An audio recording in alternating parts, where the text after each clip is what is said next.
नमस्कार, मैं हूं संजय शर्मा। आप देख रहे हैं 4 PM न्यूज नेटवर्क। ये मुसलमान बड़े गंदे होते हैं, जरा सा रंग पड़ जाए बिलबिलाने लगते हैं, छाती पीटने लगते हैं, अलग रहना चाहते हैं। तो क्यों ना ऐसा किया जाए कि एक अस्पताल बनवा दिया जाए और इन मुसलमानों के लिए वार्ड अलग से बनवा दिया जाए। आप सोच रहे होंगे कि मुझे आज क्या हो गया, मैं गोदी मीडिया की ये नफरती भाषा क्यों बोलने लगा। तो ये नफरती भाषा मेरी नहीं है, ये उस इंसान की है जिसको आप चुनते हैं, हाउस से भेजते हैं कि वो आपके भले के लिए, प्रदेश के लिए एक नियम कायदे कानून बनाएगा, मदद करेगा। उस वे एक विधायक की है, भारतीय जनता पार्टी की विधायक है केतकी सिंह, उनकी है। आप सोचिए, महिलाएं संवेदनशील होती हैं, महिलाओं की मुसलमानों के प्रति ये सोच है। एक मिनिस्टर हैं, वो कह रहे हैं कि जैसे औरतें हिजाब पहनती हैं, इस तरह तिरपाल डाल के, ऐसा हिजाब पहन के मुसलमान बाहर निकले। कौन सा मुल्क बना रहे हैं। मैं बदायूं से आता हूं, शकील बदायूनी वहां के शायर थे। लिखते हैं, मन तड़पत हरि दर्शन को आज, पांचों वक्त का नमाजी मोहम्मद रफी इतने बढ़िया भजन गाता है। इस देश में वो मुसलमान हस्तियां हुई हैं जिनके लिए आज भी सिर झुकाने को मन करता है। एक पूरे समुदाय के प्रति नफरत घोल के खेल क्या करना चाहते हैं। क्या योगी आदित्यनाथ अपनी कुर्सी को बचाने के लिए ऐसे नफरती चिंटुओं को बढ़ावा दे रहे हैं? खेल क्या चल रहा है मोदी और योगी का? क्या योगी आदित्यनाथ की गोरखपुर भेजे जाने की तैयारी पूरी हो गई है? जबरदस्त बातचीत है अभय दुबे के साथ। गोरखपुर और दिल्ली के बीच में योगी आदित्यनाथ की भूमिका पर चर्चा है। चलते हैं अभय जी के पास। आपसे रिक्वेस्ट है, इस पूरी बातचीत को जरूर सुनिएगा, क्योंकि ये राजनीति के आंतरिक पहलू को, अंदर के पहलू को सामने लाती है। उससे पहले चैनल को ज्वाइन और सब्सक्राइब करना ना भूलें। चलते हैं अभय दुबे के पास। 4 PM न्यूज नेटवर्क में स्वागत है अभय दुबे जी आपका। जी। मुसलमान बड़े गलत होते हैं, मतलब जरा सा भी अगर इनके ऊपर रंग पड़ जाए तो ये छाती पीटने लगते हैं। तो क्यों ना हो ऐसा किया जाए कि एक अस्पताल अगर बनवाया जाए तो उस अस्पताल में मुसलमानों के लिए वार्ड अलग से बना दिया जाए। अब आप कहेंगे कि मैं कैसे गोदी मीडिया के एंकरों की भाषा बोलने लगा। तो ये भाषा उस शख्स की है जिसके ऊपर प्रदेश की व्यवस्थाओं को चलाने की जिम्मेदारी होती है, जो माननीय होता है, जो विधानसभा का सदस्य होता है, विधायक होता है। उसको यकीन है कि आप भी हैरानी में पड़ गए होंगे, क्योंकि आपने अभी तक शायद किसी विधायक का इतना घृणित बयान नहीं सुना होगा। लेकिन ये उत्तर प्रदेश है, बलिया के विधायक हैं केतकी सिंह। महिलाओं से ज्यादा संवेदनशीलता की उम्मीद की जाती है कि महिलाएं ज्यादा चीजें समझती हैं, महिलाएं ज्यादा संवेदनशील होती हैं। लेकिन केतकी सिंह ने कहा है कि बहुत पिछड़ा हुआ इलाका है बलिया। महाराज जी, मुख्यमंत्री को उन्होंने संबोधित किया है कि महाराज जी, हमारे इलाके में एक अस्पताल खोल दी जाए और ये जो बार-बार जरा सा रंग पीटने पे छाती पीटने लगते हैं, इन मुसलमानों के लिए ये अलग वार्ड बना दिया जाए। मैं इस बात पे बिल्कुल भी आज बात नहीं करना चाहता कि ये किस पृष्ठभूमि के तहत देश में एक नफरत का माहौल तैयार कर रहे हैं ये लोग, किस तरह चाहते हैं कि समाज में हिंदू मुसलमान की दीवार खड़ी कर दी जाए। मैं आपसे ये समझना चाहता हूँ कि इस तरह की व्यवस्था क्यों नहीं होती कि जो इस तरह की नफरती भाषा बोल रहे हैं, ये तो सीधा-सीधा एक समुदाय को एक धमकाना है, उसको अपमानित करना है। तो ऐसे विधायकों की विधायिका चली जाए, इनकी मेंबरशिप खत्म हो जाए, इनकी सदस्यता रद्द कर दी जाए। सुप्रीम कोर्ट स्वतः संज्ञान लेके ऐसी बात क्यों नहीं पहल करता? ऐसा नहीं है कि सुप्रीम कोर्ट के जज टीवी नहीं देखते, सोशल मीडिया पे दंगा मारा वो नहीं देखते। क्या आपको लगता है ये बिल्कुल परफेक्ट मामला है कि सुप्रीम कोर्ट को इसको स्वतः संज्ञान लेना चाहिए और ऐसे नफरती विधायक की विधानसभा की सदस्यता रद्द की जानी चाहिए? अभय जी। संजय जी, सुप्रीम कोर्ट स्वतः संज्ञान लेगा कि नहीं लेगा, हाई कोर्ट स्वतः संज्ञान लेगा कि नहीं लेगा, ये तो मुझे नहीं पता।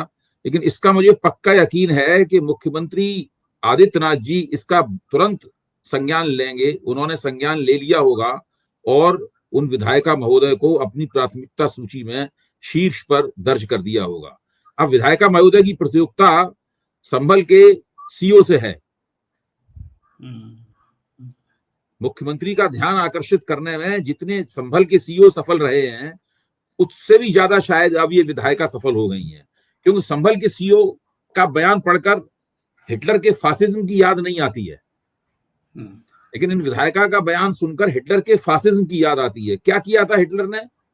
हिटलर ने यह किया था कि हर यहूदी को एक खास तरह का चिन्ह लगाकर चलना होगा। उसके लिए हर इलाके अलग अलग कर दिए गए थे, सब जगह। जिस तरह वो कह रही हैं कि एक अस्पताल में मुसलमानों के लिए अलग वार्ड निर्धारित कर दिया जाए, उसी तरीके से वहां भी किया गया था।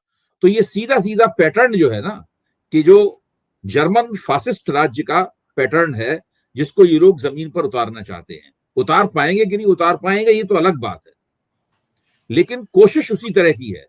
एकदम उसकी अनुकृति नहीं होगी अगर, तो उससे मिलता जुलता ही काम कर देना चाहते हैं पूरी तरीके से।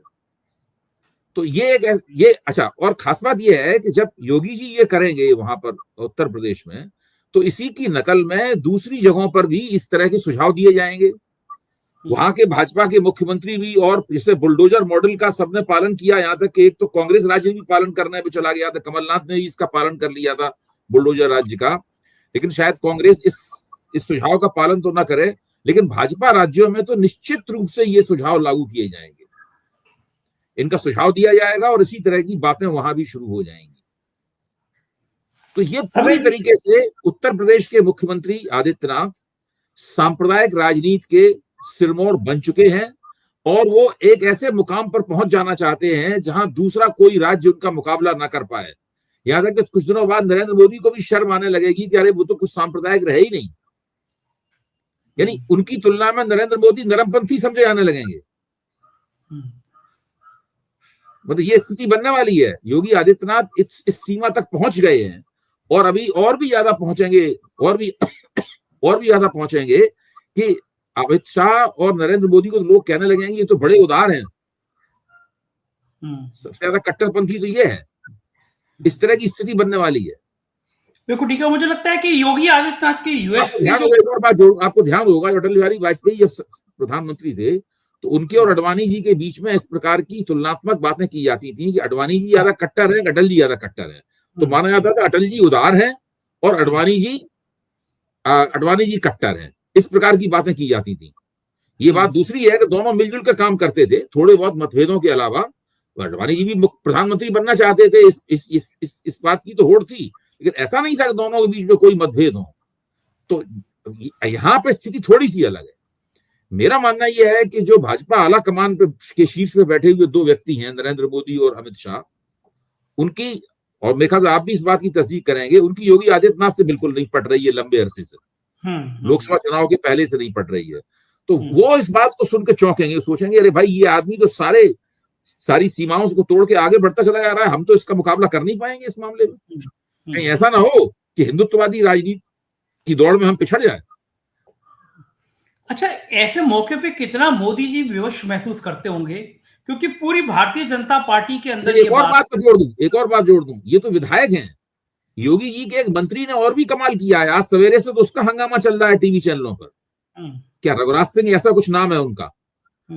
उन्होंने ये कहा है कि जिन मुसलमानों को अपने ऊपर रंग पड़ने का डर है, उनको चाहिए कि उनकी बेगमें जिस तरीके का हिजाब पहनती हैं, वैसा उन्हें त्रिपाल का हिजाब बना लेना चाहिए, जिससे उनकी दाढ़ी, कपड़े और चेहरा ढका रहे, और वो होली पे वो त्रिपाल का हिजाब पहन के निकले। अभी एबीपी चैनल पर रोमाना खान के कार्यक्रम में उसी पे बहस हो रही थी। वो आए भी, वो मंत्री महोदय वहां आए भी, और मंत्री महोदय ने बड़े जबरदस्त तरीके से कुछ इस तरीके से अपने बयान का बचाव किया, तो उससे और भी ज्यादा परिस्थिति बिगड़ गई।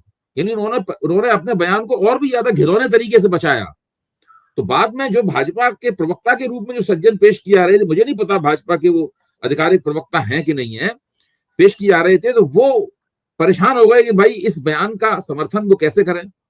तो उन्होंने कहा कि ये सिंह साहब का बयान भारतीय जनता पार्टी का आधिकारिक बयान नहीं हो सकता, ना सरकार का आधिकारिक बयान हो सकता। ये कहकर उन्होंने किसी तरीके से पतली गली पकड़ी।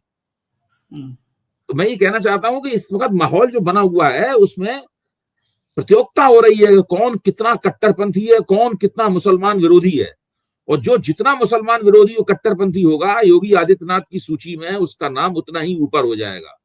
अब आप सूची के शीर्ष पे अब 3 नाम हमें नजर आ रहे हैं। एक तो संभल के पुलिस सीओ के नाम, पुलिस सर्किल ऑफिसर का नाम नजर आ रहा है? दूसरा नाम इन विधायिका का नजर आ रहा है, और तीसरा नाम इस मंत्री महोदय का नजर आ रहा है। बाकी लोग सोच रहे होंगे हम क्या बोले हैं ताकि हम इनसे भी ऊपर चले जाए। अच्छा, मैं ये देख रहा हूँ कि मोदी जी और अमित शाह कितने बेबस होंगे, क्योंकि जब लोकसभा के चुनाव के नतीजे आया, बीजेपी बहुत बुरी तरह पिटी, तो जब समीक्षा हुई तो सबने कहा कि भाई हमारे बीजेपी के लोगों के वोट कट गए, हमारे ही वोट क्यों काटे गए। कई जगह शिकायत की गई कि अफसर हमें सहयोग नहीं कर रहे थे। तो शक की उंगली योगी आदित्यनाथ पर उठी।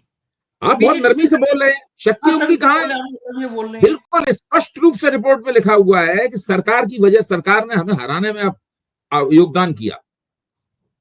भाई जहां तक मुझे रिपोर्ट की, उन दिनों जब हम रिपोर्ट पर चर्चा किया करते थे और उसके पैराग्राफ वगैरह पढ़ के सुनाया करते थे, उसमें स्पष्ट रूप से हार का ठीकरा आदित्यनाथ जी की सरकार के दरवाजे फोड़ दिया गया है। क्रमवार रूप से बुलेट पॉइंट्स में ये बात कही गई है उसके अंदर।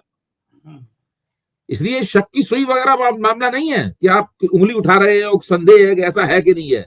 वो तो स्पष्ट रूप से बताते हैं कि योगी आदित्यनाथ की वजह से भाजपा हारी। ये भारतीय जनता पार्टी के इस पूरे प्रपंच की विडंबना है कि जांच, पार्टी के प्रदेश अध्यक्ष के नेतृत्व में जो जांच हुई, उस जांच ने उनकी सरकार को दोषी ठहराया। उसके बावजूद वो मुख्यमंत्री पद से हटाए नहीं गए, उनकी कोई निंदा नहीं की गई, उनको किसी तरह दंडित नहीं किया जा सका, उनसे क्षमा नहीं मंगवाई गई, उन्होंने कोई अफसोस व्यक्त नहीं किया, और वो लगातार उत्तरोत्तर मजबूत से मजबूत होते चले जा रहे हैं और प्रधानमंत्री पद की अपनी दावेदारी के लिए इस तरह की तमाम बातें कर रहे हैं और करवा रहे हैं। कितने विवश होंगे ना मोदी और शाह, कितने मजबूर होंगे, कितना खून का घूंट पी पी के रह जा रहे होंगे कि एक आदमी जिसने हमें पूर्ण बहुमत की सरकार नहीं बनने दी। क्या रुतबा होता अगर मोदी जी जो इस समय पूर्ण बहुमत के प्रधानमंत्री बने होते, भाजपा की सरकार आई होती एनडीए की जगह, तो मोदी का कॉन्फिडेंस जो कभी कभी वो लाचार विवश दिखाई देते हैं, वो ऐसा नहीं होता। और जिसके लिए वो दोषी मान रहे होंगे कि योगी आदित्यनाथ का जो दांव पेश था और समय नारा लगता था, कई जगह देखा है, और एक खास तौर से जाति समूह के लोग नारा लगाते थे कि योगी को बचाना है तो मोदी को हराना है। ये नारा लगा, हम लोगों ने चर्चा भी करी इस नारे की कई बार, बताया कि हमने आपको कि ग्रुपों में, खास जाति के समूह में, ये ग्रुप में ये नारा चल रहा है। तो अब मोदी जी को कितनी पीड़ा होती होगी, अमित शाह को कितनी पीड़ा होती होगी कि वो आदमी हिंदुत्व की पुष्प इतने तेजी चल रहा है, हम उसको हटा नहीं पा रहे, कोई तरकीब काम नहीं कर रही। दर्द होता होगा। इससे संजय जी ये बात नहीं लगती कि जो लोग ये नारा लगा रहे थे, एक तरह से वो तो अपने उद्देश्य में कामयाब हुए। हाँ, कामयाब हुए, रोक दिया उन्होंने। भाई उन्होंने मोदी जी की पूर्ण बहुमत की सरकार नहीं बनने दी। मोदी जी हारे नहीं, लेकिन एक तरह की चपत तो, चांटा नहीं लगा लेकिन चपत तो लगी। बिल्कुल लगी, बिल्कुल लगी। चपत, और बहुत जोरदार चपत लगी। काफी डाउन हो गए थे उसके बाद में। अच्छा, और वो योगी भी बच गए, न केवल बच गए बल्कि मजबूत हैं और मजबूत होते जा रहे हैं। इसका मतलब यह है कि पूरा जो उन्होंने आंकड़ा फिट किया था, उसमें वो मोटे तौर पर कामयाब रहे हैं। अच्छा, मुझे बताइए, क्या संघ पूरी तरह से इस बयान के साथ खड़ा होगा? संघ चाहता होगा कि यही नफरती भाषा बोली जाए कि मुसलमानों के बाढ़ अलग कर दो, मुसलमान ऐसे टेंट टाइप के कपड़े पहन के निकले, तो मुसलमानों के प्रति जो नफरत है, इसके लिए संघ इतनी शिद्दत के संग योगी आदित्यनाथ के साथ खड़ा होगा? और मेरे ख्याल से संघ में इस सवाल को लेके कुछ दुविधा होगी। मैं ये नहीं कहता हूं कि संघ पूरी तरीके से जैसा योगी जी कर रहे हैं या करवा रहे हैं, लेकिन कर भी रहे हैं और करवा भी रहे हैं, ये भी बात समझने वाली बात है। वो जरूरी, मुझे नहीं लगता कि संघ चाहता होगा कि इस तरीके से किया और करवाया जाए। भाई संघी मुसलमान विरोधी है। मुसलमानों को फिक्स करना, उन्हें कोने में धकेलना, उनको फिट करना, वो संघ ये चाहता है कि हिंदू समाज में एक ऐसा संदेश हमेशा जाता रहे कि इन लोगों के सत्ता में आने से मुसलमानों को फिट कर दिया गया, बस इसके ऊपर नहीं।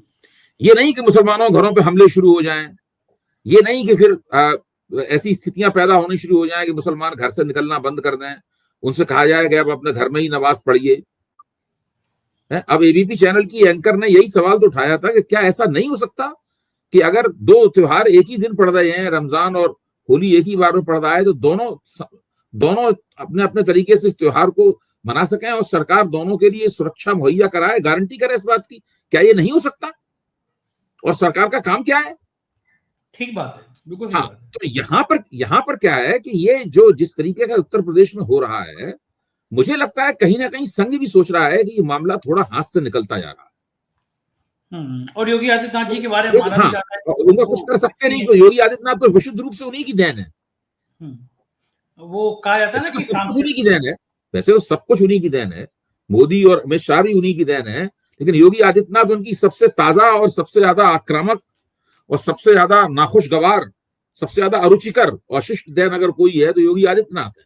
अभी जी बड़ी बड़ी कंपटीशन है योगी आदित्यनाथ में और हेमंत बिस्वा शर्मा में कि कौन इस पिच पर कितनी नफरती लाइन बड़ी कर सकता है, कौन ज्यादा क्लिक कर सकता है। और मुझे लगता है बिस्वा शर्मा जी पीछे छूट गए योगी आदित्यनाथ के मुकाबले में। तो संघ को लग रहा होगा या भाजपा को लग रहा होगा कि उसके अंदर ऐसे ऐसे नेता, वो बिहार वाले गिरिराज जी मंत्री जी जो बात बात में पाकिस्तान भेज देते थे, आजकल वो हाशिए पे चले गए हैं।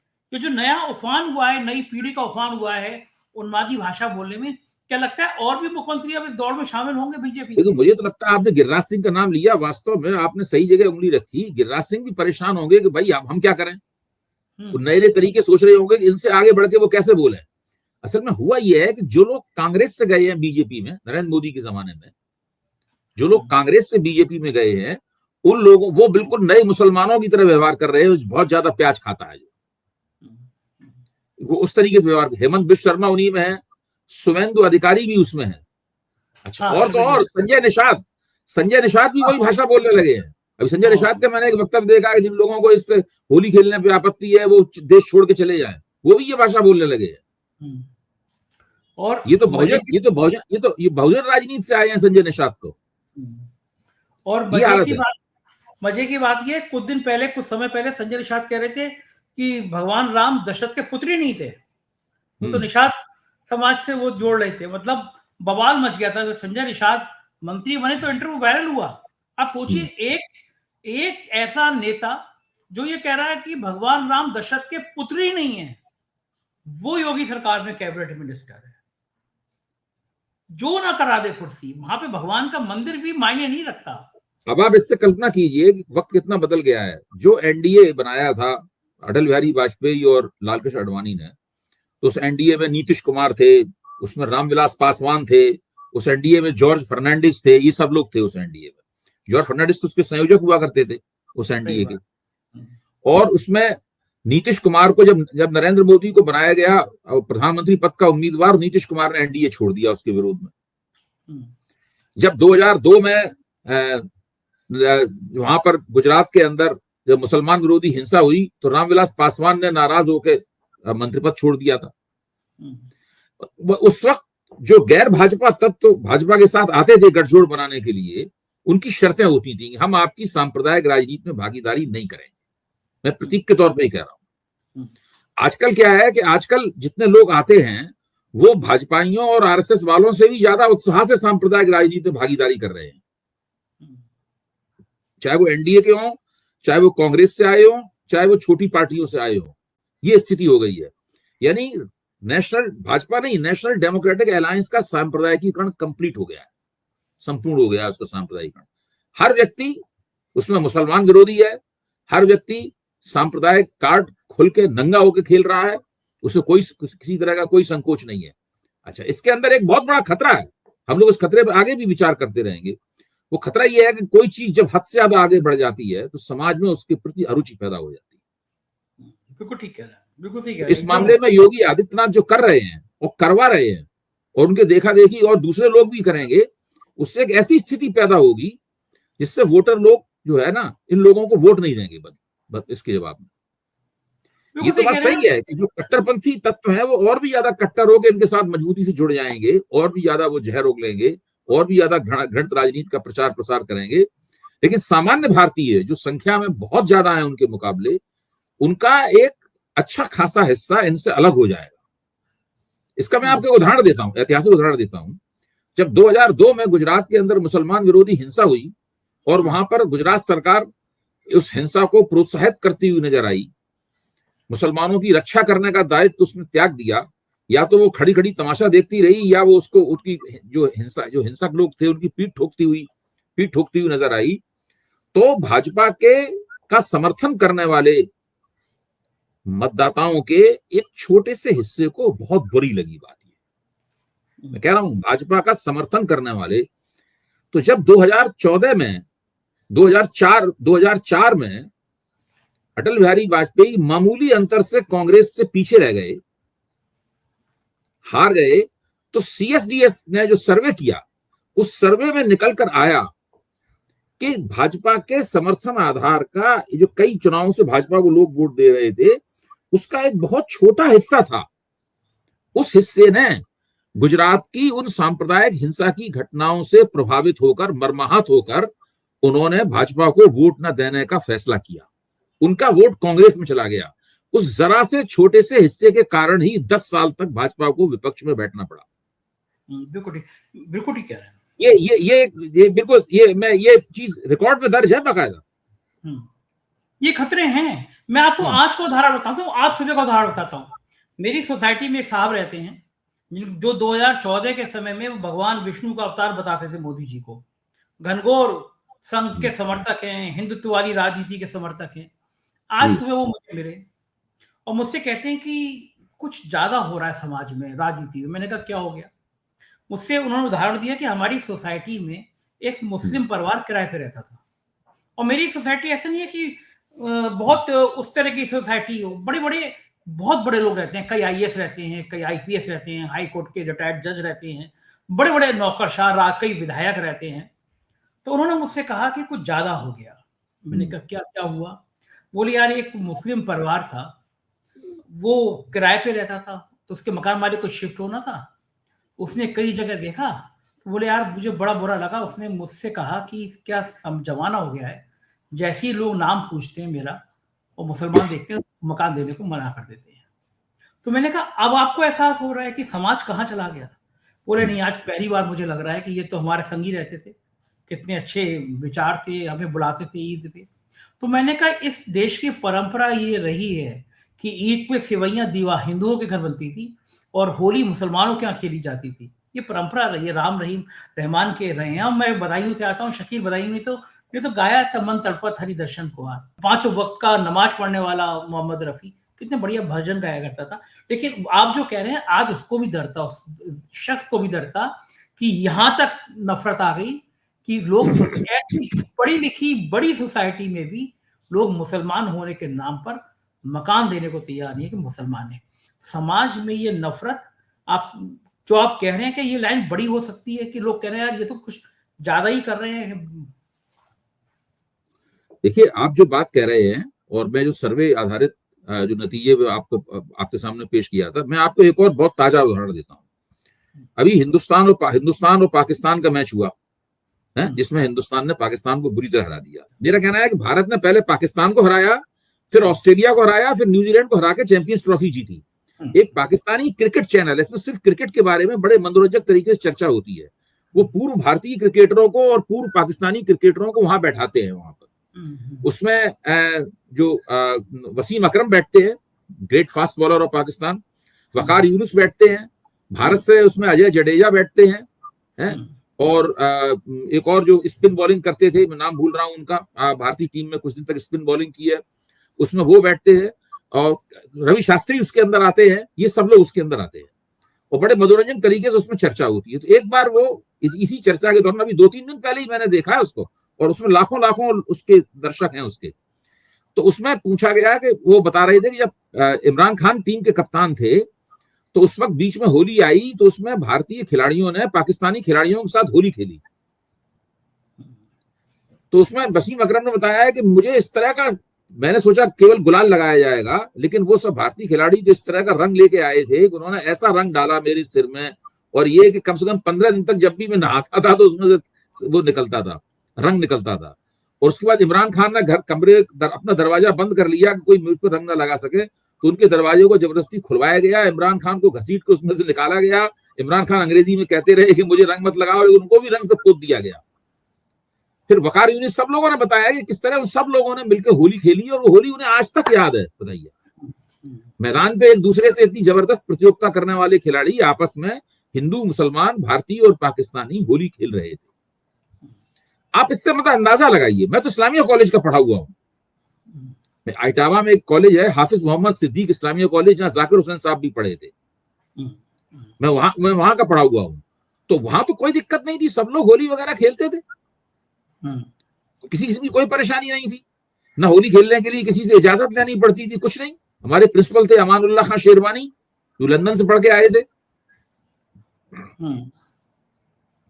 तो ये इन लोगों ने जो माहौल बनाया है, योगी और उनके लोगों ने, और राष्ट्रीय स्वयंसेवक संघ को इस तरह का डिस्कोर्स बहुत पसंद भी है, चूंकि उसको लग रहा है इससे कुछ राजनीतिक नुकसान हो जाएगा, इसलिए वो थोड़ा सा बेचैन है, वरना आमतौर पर वैसे उस डिस्कोर्स से कोई दिक्कत नहीं है।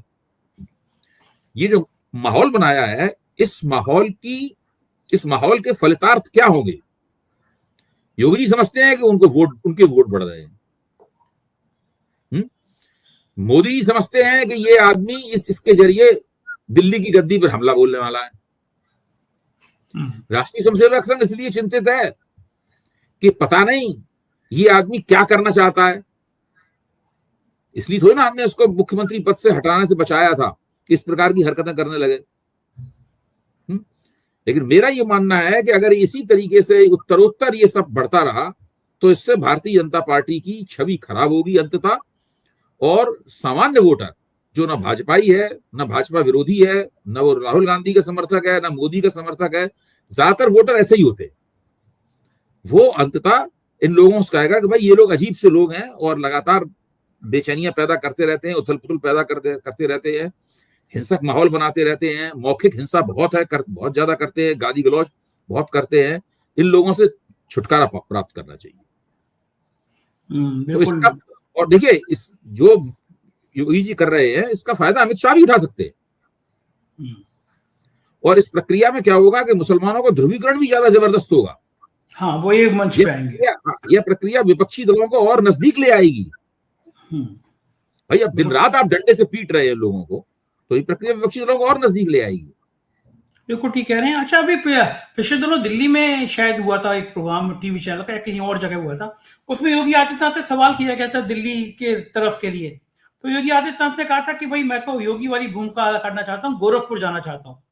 तो ये क्या संकेत था योगी आदित्यनाथ को दिल्ली को कि अगर आप सोच रहे हो मुझे यूपी के मुख्यमंत्री से हटा के दिल्ली में मंत्री बना दोगे तो मैं गोरखपुर चला जाऊंगा? ये तो पहले भी कह चुके हैं, वो पहले भी कह चुके हैं। उनका सीधा मतलब है या तो मैं मुख्यमंत्री रहूंगा या मैं कुछ नहीं रहूंगा। ये वो कह नहीं सकते या तो मुख्यमंत्री बनूंगा या प्रधानमंत्री बनूंगा या कुछ नहीं रहूंगा। वो केंद्र में मंत्री नहीं बनाएंगे। बिल्कुल उनका संदेश बिल्कुल सीधा है, या तो मुझे मुख्यमंत्री बनाए रखो या नुकसान उठाने, मुख्यमंत्री पद से हटाओगे तो नुकसान उठाने के लिए तैयार हो। अगर मुझे मुख्यमंत्री बनाए रखा तो मैं सीधे दिल्ली की तरफ प्रस्थान करूंगा, मेरा अगला पड़ाव दिल्ली की। बड़ा खतरनाक दांव लगा दिया कि या तो मैं दिल्ली जाऊंगा वरना मैं गोरखपुर जाऊंगा। तो क्या अमित शाह भी पूरी रणनीति बना रहे होगा कि भैया तुम गोरखपुर ही चले जाओ। देखिए बहुत ऐतिहासिक ग्रहयुद्ध होगा इन लोगों के बीच में। अभी शीत युद्ध हो रहा है, वो शीत युद्ध पिछला जो लोकसभा चुनाव लड़ा गया था उसमें शीत युद्ध की वजह से भाजपा हारी थी, मतलब कई कारणों से हारी थी, ये भी बड़ा कारण था शीत युद्ध। इस बार तो कुछ और ही होगा, इस बार ये विधानसभा चुनाव में ही आ जाएगा हम लोगों के सामने। बिल्कुल ठीक कह रहे हैं और निगाह बनी रहेगी। बहुत बहुत शुक्रिया अभय जी, आपने साथ दिया, थैंक यू। ये थे अभय दुबे जी और एक एक बिंदु पे बता रहे थे, किस तरह बता रहे थे कि गुजरात में ये नफरती भाषा भाजपा को बहुत बड़ा नुकसान पहुंचा गई। मुझको यकीन है आपको ये बातचीत पसंद आई होगी। आपके प्यार भरे कमेंट का मुझे इंतजार रहेगा। शुक्रिया हमारे चैनल को सहयोग करने के लिए, थैंक यू।